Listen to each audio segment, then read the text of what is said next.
Hi viewers, தமிழ்நாட்டில் agriculture department டொனேஷன்ஸே இல்லாமல் ரொம்பவே கம்மியான ஃபீஸ் ஸ்ட்ரக்சர்ஸில் ஒரு நல்ல ஸ்டாண்டர்டான யூனிவர்சிட்டியில் எப்படி படிக்கலாம் அப்படிங்கிறத இந்த வீடியோவில் நம்ம பார்க்க போகிறோம்.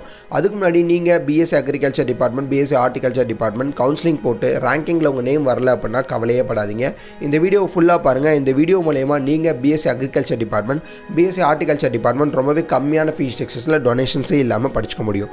கொஞ்ச நாளுக்கு முன்னாடி கவர்மெண்ட்டில் BSc agriculture department, BSc horticulture டிபார்ட்மெண்ட்டுக்கு கவுன்சிலிங் விட்டுருந்தாங்க. ஃபிஷரிங் இந்த மாதிரி எல்லா டிபார்ட்மெண்ட்ஸுக்கும் கவுன்சிலிங் விட்டுருந்தாங்க. ஸோ இதுக்கு நேற்று பார்த்தீங்கன்னா ரேங்கிங் லிஸ்ட் உங்களுக்கு அலாட்மெண்ட் பண்ணியிருந்தாங்க. பட் அப்ளை பண்ணவங்க ரொம்ப அதிகமான ஸ்டூடெண்ட்ஸ். பட் ஆனால் நம்ம நிறைய ஸ்டூடெண்ட்ஸ் பார்த்தீங்கன்னா அதில் செலக்ட் ஆகலை. அதனால் ரொம்பவே ஃபீல் பண்ணிகிட்டு இருக்காங்க.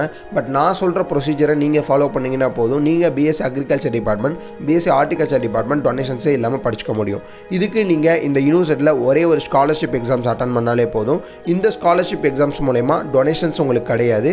நீங்கள் ரொம்பவே கம்மியான ஃபீஸ் ஸ்ட்ரக்சரில் பிஎஸ்சி அக்ரிகல்ச்சர் டிபார்ட்மெண்ட்டாக இருந்தாலும் சரி, பிஎஸ்சி ஹார்டிகல்ச்சர் டிபார்ட்மெண்ட்டாக இருந்தாலும் சரி, இது ரெண்டில் நீங்கள் ஏதாவது ஒன்று சூஸ் பண்ணிக்கலாம். ஸோ இந்த யூனிவர்சிட்டியில் நீங்கள் எப்படி ஸ்காலர்ஷிப் எக்ஸாம்ஸ் எழுதணும், இதோட டீட்டெயில்ஸ் என்ன, இதோட எலிஜிபிலிட்டி என்ன அப்படிங்கிறத நீங்கள் தெரிஞ்சுக்கணும் அப்படின்னா டிஸ்கிரிப்ஷனில் காண்டாக்ட் நம்பர் இருக்கும். காண்டாக்ட் பண்ணிங்க அப்படின்னா ஃபுல் அண்ட் ஃபுல் கைடன்ஸ் உங்களுக்கு கொடுப்பாங்க. அது மட்டும் கிடையாது, இந்த யூனிவர்சிட்டியில் உங்களுக்கு பிளேஸ்மெண்ட்ஸ்க்கும் ரொம்பவே சப்போர்ட் பண்ணுறாங்க.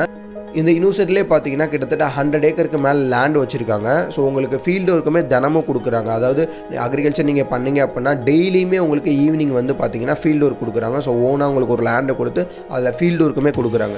ஸோ நீங்கள் தனியாக ஒரு லேண்டில் ஃபீல்டு ஒர்க் பண்ணி ஒரு நல்ல பிஎஸ்சி அக்ரிகல்ச்சர் டிபார்ட்மெண்ட் இல்லை பிஎஸ்சி ஹார்டிகல்ச்சர் டிபார்ட்மெண்ட் ரொம்பவே கம்மியான ஃபீஸ் ஸ்ட்ரக்சர்ஸில் வித் பிளேஸ்மெண்ட்ஸ் ஆஃபரோடு நீங்கள் படிக்கணும்னு ஆசைப்பட்டீங்கன்னா இந்த ஸ்காலர்ஷிப் எக்ஸாம்ஸ் எழுதினா போதும். இந்த ஸ்காலர்ஷிப் எக்ஸாம்ஸ் எழுதுறதுக்கு நீங்கள் அந்த டிஸ்கிரிப்ஷனில் நம்பருக்கு கால் பண்ணிங்கன்னா ஆட்டோமேட்டிக்காக உங்களுக்கு full and full free guidance கொடுப்பாங்க. ஸோ உங்கள் ஃப்ரெண்ட்ஸ் அண்ட் ரிலேட்டிவ்ஸில் யாராவது பிஎஸ்சி அக்ரிகல்ச்சர் கவுன்சிலிங் வச்சுட்டு ரொம்பவே கம்மியான மார்க்காக இருக்குது, கவுன்சிலிங் கிடைக்காது அப்படின்னு சொல்லி ஃபீல் பண்ணிட்டு இருக்காங்கன்னா அவங்களுக்கு இந்த வீடியோ மஸ்ட்டாக ஷேர் பண்ணுங்கள். நெக்ஸ்ட் வீடியோவில் இதோட சூப்பரான அப்டேட்டோட பார்க்கலாம். தேங்க்யூ.